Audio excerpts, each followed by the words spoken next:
dari kelas 11.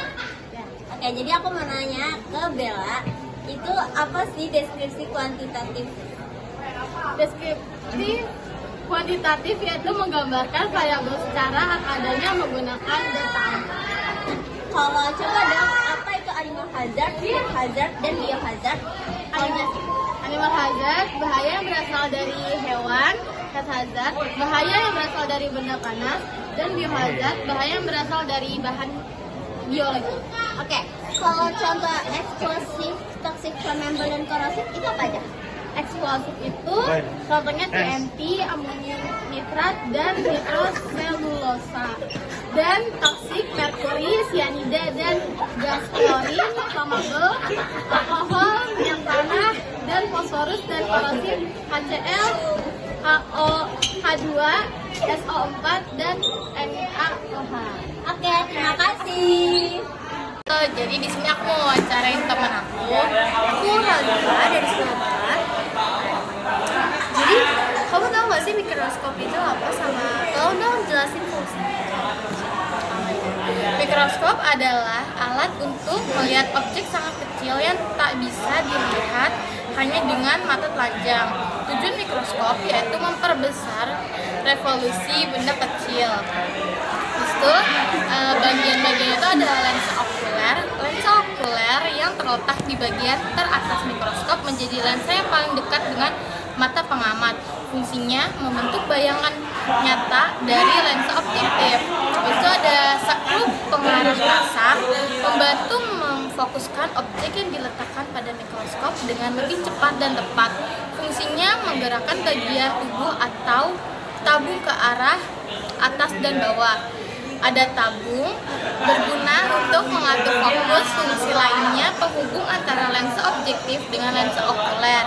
Pegangan untuk meletakkan preparat atau objek yang akan diamati. Fungsinya untuk pegangan saat membawa atau memindahkan. Revolver fungsinya untuk ruas penyangga lensa objektif agar dapat mempermudah pengaturan nilai pengamatan dari mikroskop. Lensa objektif terletak di dekat bagian bawah badan mikroskop dan terdiri dari serangkaian lensa. Fungsinya membentuk bayangan benda yang lebih besar dan merupakan bayangan pertama. Preparat fungsinya tempat untuk meletakkan bagian atau sel makhluk hidup yang tidak dapat terlihat oleh mata.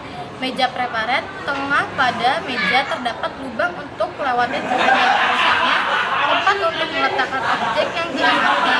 Diafragma bagian dari mikroskop terletak pada bagian bawah meja preparat. Fungsinya mengatur cahaya yang masuk. Ada cermin, fungsinya memantulkan cahaya yang berasal dari cermin ke objek pengamatan. Kaki, fungsinya penopang atau penyangga sehingga mikroskop bisa tegak berdiri. Skrup pengarah halus, fungsinya mendekatkan atau menjauhkan lensa objektif terhadap preparat atau objek secara perlahan. Nah, jadi gitu fungsi dan bagiannya. Sekarang aku udah tahu nih Kak, jadi fungsi dan bagiannya. Makasih ya. Iya, terima kasih, Bang. Jadi di sini aku mau wawancarain temen aku. Bisa kenalin diri kamu? Halo, nama aku Sama Nabila. Kelas? Dari kelas 10. Karya ilmiah itu ada apa aja? Karya ilmiah itu bab 1 ada pendahuluan, ada latar belakang, rumusan masalah, tujuan penelitian, manfaat penelitian. Bab 2 isi, dasar teori, hipotesis, dugaan sementara terbagi menjadi 2. H0 tidak terdapat pengaruh, H1 terdapat pengaruh. Bab 3 metodologi penelitian, tempat dan waktu penelitian, metode penelitian, variabel penelitian, alat dan bahan, cara kerja. Bab 4 pengamatan, data hasil penelitian, pengamatan. Bab 5 penutup, kesimpulan, dan saran. Ada lagi yang kurang kamu paham? Aku juga belum paham. Sikap ilmiah itu 1. Menemukan masalah. Suatu penelitian dimulai dengan masalah. Setelah ditemukan masalah, lalu dirumuskan dalam bentuk pertanyaan yang spesifik. 2. Mengajukan hipotesis, jawaban sementara dari rumusan permasalahan. Yang diajukan pada langkah 1 menghasilkan hipotesis, dugaan awal atau jawaban sementara terhadap rumusan masalah. Biasanya diperoleh setelah mengumpulkan data. 3. Merencanakan percobaan untuk menjawab jawaban sementara, maka perlu diadakan percobaan atau eksperimen. Untuk menyusun percobaan dibutuhkan perencanaan. Itu yang keempat, menentukan alat dan bahan. Percobaan apapun pasti membutuhkan alat dan bahan untuk digunakan.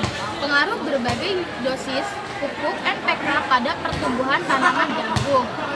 H0, tidak terdapat pengaruh berbagai dosis pupuk NPK pada pertumbuhan tanaman jagung. H1, terdapat pengaruh berbagai dosis pupuk NPK pada pertumbuhan tanaman jagung. Variabel bebas, berbagai dosis pupuk NPK. Oke, jadi itu aja bisa aku jelasin ke kamu. Ayo, makasih. Iya, bye. Oke, jadi di sini aku mau wawancarai teman aku. Aku Dea Himalia Putri dari kelas 10-8. Jadi aku mau nanya, coba dong sebutin ada apa aja sih di prosedur keselamatan kerja. Prosedur keselamatan kerja ada tata tertib penggunaan laboratorium. 1. Memakai baju khusus praktikum. 2. Tidak makan, minum, dan merokok di laboratorium. 3. Pengambilan zat tidak boleh berlebihan. 4. Memisahkan sampah padat dan sampah cair. 5. Sisa pengambilan zat sebaiknya dibuang. Terus itu ada keselamatan kerja di laboratorium. 1.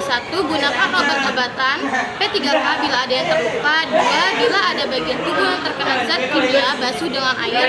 3. Segera muntahkan jika ada zat kimia yang masuk ke dalam mulut. 4. Jangan mencium zat kimia secara langsung. 5. Cucilah tangan dengan sabun setelah praktikum. Terus ada pertolongan pertama pada kecelakaan di laboratorium. 1. Mata terkena percikan zat kimia, segera basuh dengan air sebanyak-banyaknya. 2. Keracunan zat melalui hidung, basuh, bawa si penderita ke tempat yang udaranya segar. 3. Luka lecet, bersihkan luka dengan air dingin atau hangat, mengalir dan bukan direndam. 4. Luka memar, kompres air hangat, dingin, cara bergantian dan meninggikan bagian yang luka. 5. Luka bakar akibat zat kimia basah, cuci dengan air sebanyak-banyaknya, bilas dengan asam asetat 1%, cuci kembali dengan air, keringkan, olesi dengan salem bor, balut dengan kain perban. Ini segitu ya. Halo, jadi di sini ada teman aku dari 10-6. Main ke sini sih. Jadi kamu apa aja sih yang di kelas 1 yang kamu pahami? Aku suka bagian cabang-cabang biologi. Oke, jadi aku jelasin ya.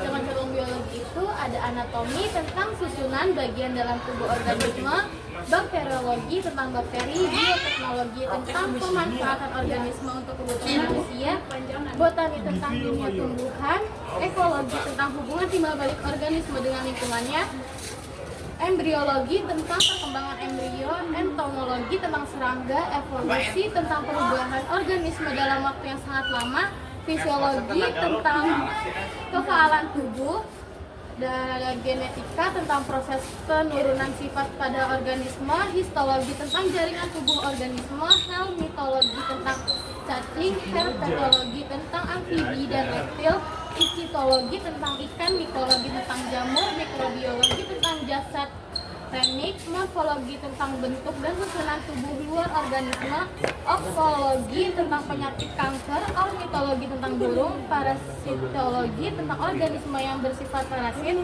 paleontologi tentang fosil hewan, sistologi tentang fungsi, taksonomi tentang pengklasifikasian organisme, virologi tentang virus, dan zoologi tentang dunia hewan. Banyak juga ya. Oke, terima kasih. Di sini aku mau wawancarin temen aku. Aku Farida Nabila dari kelas 10-9.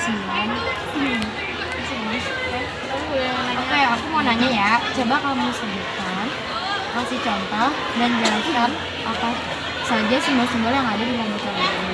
Yang pertama itu ada animal hazard, bahaya yang berasal dari hewan. Mungkin saja hewan itu beracun karena telah disuntik bermacam-macam zat hasil eksperimen atau dapat mencakar dan menggigit Anda.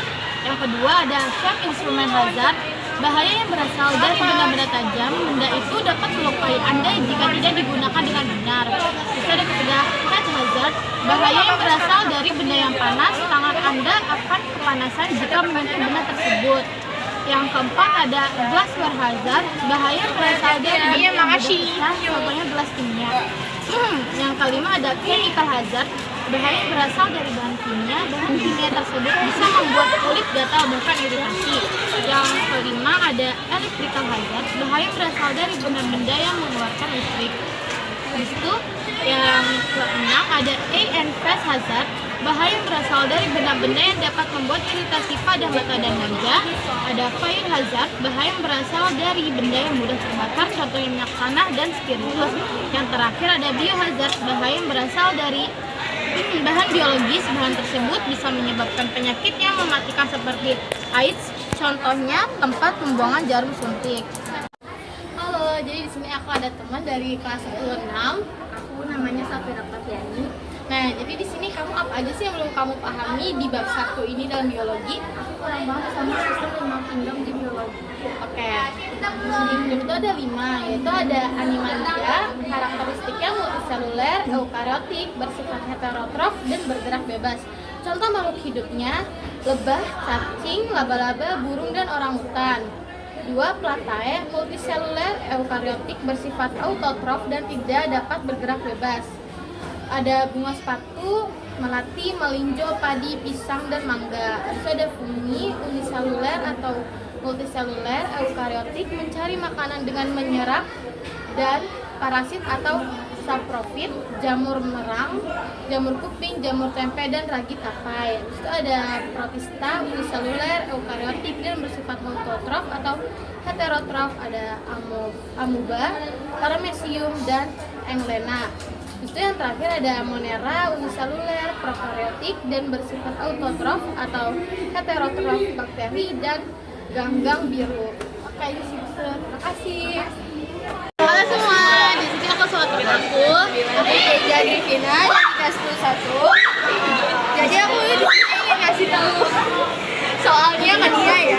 Kamu tahu nggak sih tentang belajar tentang apa? Belajar itu mempelajari tentang pengertian biologi, objek dan permasalahan biologi, cabang-cabang biologi, peranan biologi bagi kehidupan, kerja ilmiah, dan simbol-simbol laboratorium. Apa itu hipotesis dan terbagi menjadi berapa? Hipotesis itu adalah dugaan sementara dan terbagi menjadi 2, yaitu H0 tidak terdapat pengaruh, H1 terdapat pengaruh. Nah, sebutkan 4 variabel dan jelaskan. Variabel bebas dibuat beda perlakuan dan bersifat memengaruhi. Variabel terikat hasil pengaruh.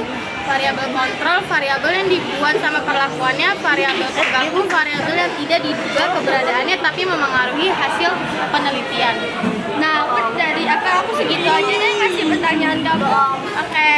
Halo, jadi di sini aku mau wawancari teman aku. Halo, aku Claudia Tavia dari kelas 28.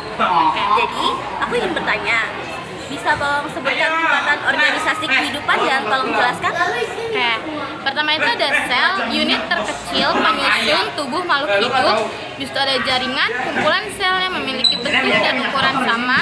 Organ, kumpulan jaringan yang beda tapi memiliki fungsi sama. Sistem organ, kumpulan organ yang beda tapi memiliki fungsi sama. Organisme atau individu, kumpulan sistem organ beda. Populasi, kumpulan individu sejenis pada tempat dan waktu sama. Komunitas, kumpulan populasi beda jenis. Ekosistem, interaksi antara komponen biotik dan abiotik. Terus ada bioma, kumpulan ekosistem terrestrial. Iya kan? Halo, jadi di sini aku bersama teman aku. Kamu boleh kenal sama kamu? Nama aku Risna dari kelas 11. Oke, jadi di sini aku mau wawancarin dia tentang bab 1 biologi. Aku kasih pertanyaan nih. Kira-kira biologi itu apa sih? Biologi berasal dari bahasa Yunani, yaitu bios kehidupan, logos pengetahuan. Jadi biologi ilmu yang mempelajari tentang makhluk hidup. Oke, terima kasih.